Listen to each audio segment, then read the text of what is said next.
Hello, we're Surfate, and we're a meal kit company looking to promote cultural appreciation, celebration, and inclusion one meal at a time.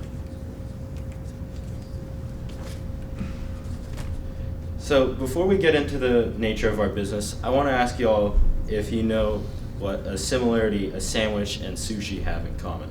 Any guesses? It's food. That's one. Yep, good guesses, but they both started out as food gamblers used to get a quick and mess-free way of getting a meal in.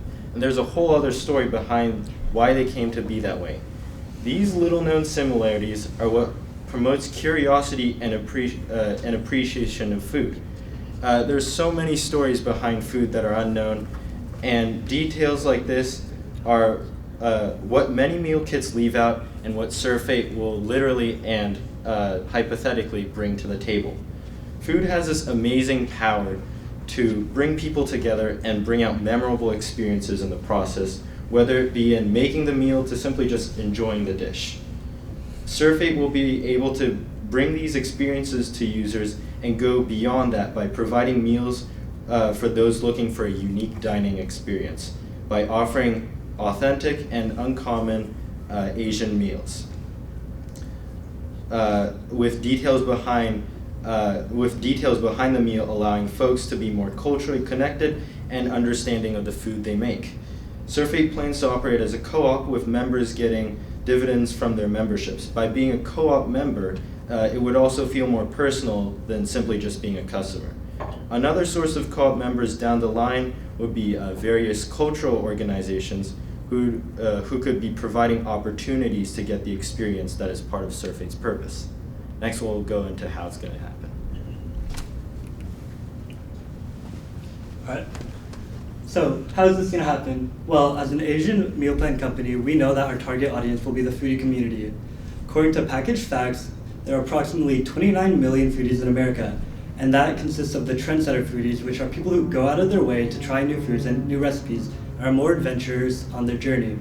And this is who we would like to target for our early adopters.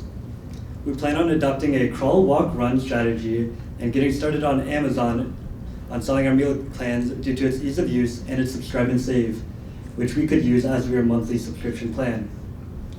Amazon has approximately 2 billion monthly visits and has a large stake in e-commerce, so they'd be perfect for us. And we're not the first who would be using them as a platform, as a little bit earlier, Blue Apron has begun selling their plans on Amazon. Over time, we plan on developing our own independent platform in which we would handle our own sale of meal plans and then also include a larger and more diverse host of cuisine. But how will people know about Surfate? Well, due to the rise of social media, there have been a lot of foodie influencers popping up and gaining a following through TikTok or podcasts. Their following may love the food or be interested in it, but not be able to follow along due to less easy access to it. And by targeting them, that would be a great asset as their followers could join them along their journey.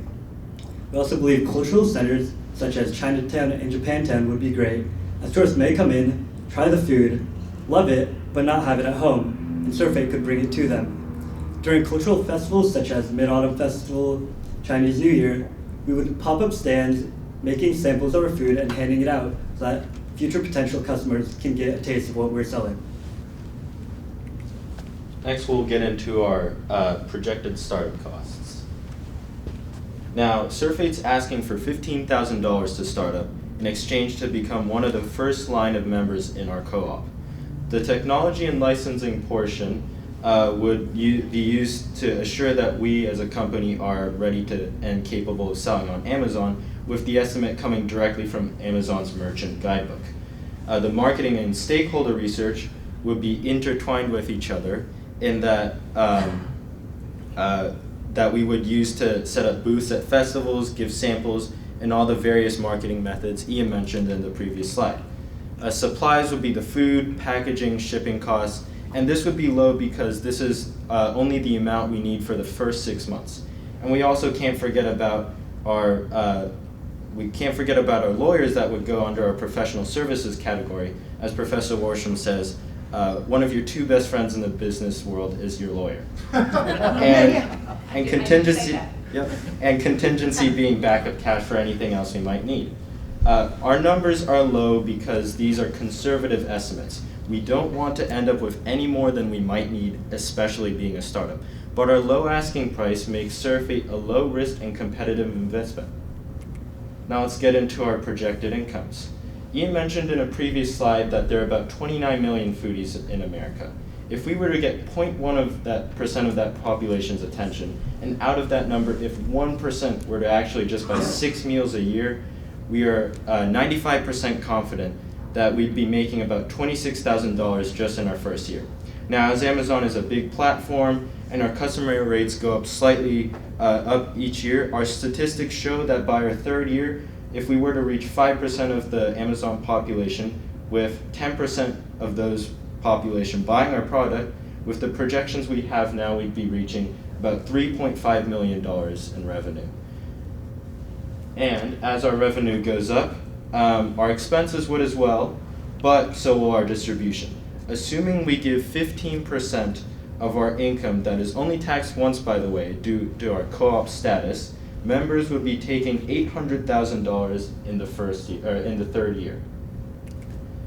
All right, meal kits are only part of the experience. When you buy a Surfate meal kit, all that culture that comes with it makes a more complete dining experience by connecting people together through food in a whole new way. That's the power of Surfate. Thank you. Okay, I have more than one. Excellent job. So I find this so interesting. So first of all, I wanted to ask about how you came up with the name for your company and the logo, and just want to understand what that means a little bit. Yeah, so our graphic designer Isaiah, who used to be part of the team but unfortunately moved away, designed the logo. He designed it after the lily, which in Japanese culture symbolizes loyalty and also goodwill as well. So, and our name Surfate, actually Ian, our CFO, came up with that as a play on words of the word Surfate, like S-U-R-F-E-I-T, as in helping people, and we'll be helping people through promoting culture. Yeah. That's awesome. Thank Okay. you. And then my next question is, I would love to hear more about the actual product itself. So as a food person, my mind just goes a little crazy. Like, is it frozen food? Is it dry foods? Is it how is it coming to the consumer? I just want to know more about the actual product.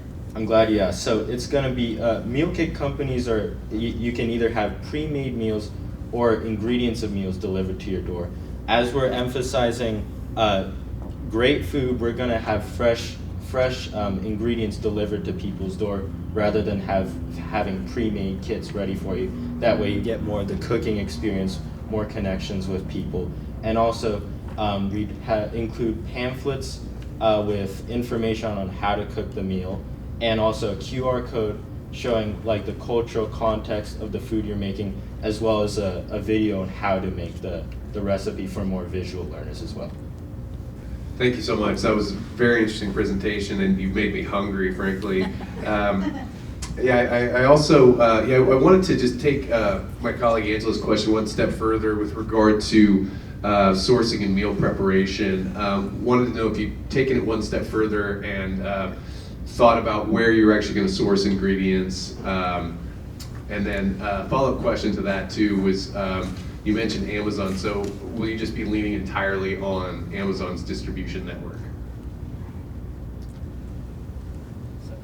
Sorry, could you repeat the first question? Oh, okay. Oh, I can answer the first question. Okay. Yeah. So to answer your first question, since we're starting off in the Bay Area, we first find connections through local farmers willing to help our cause, and establish a connection between them to get your fresh ingredients. And then Ian will answer the Amazon question. Yeah, so for Amazon, as we start up, we're going to be relying on them more. It's like a little bit cheaper, but as we develop, we're planning on our own way of handling it. We're going to find our own shipping that's like more eco-friendly and just better. And we're going to be, for the sourcing, we're definitely going to be using local farms to help smaller businesses, smaller farms, and get you more like fresh ingredients from farms that are close to you. I love it. Tell me, I might have missed it, so I apologize, but tell me some more about how much it would cost me, the consumer, and then of that price, how much is the cost for you? Like, tell me some more about the total and what percentage is profit and what percentage is cost of goods? Yeah. So to make the meals, the cost of one meal is going to be about $15. That puts us at a relatively standard price in our market right now. To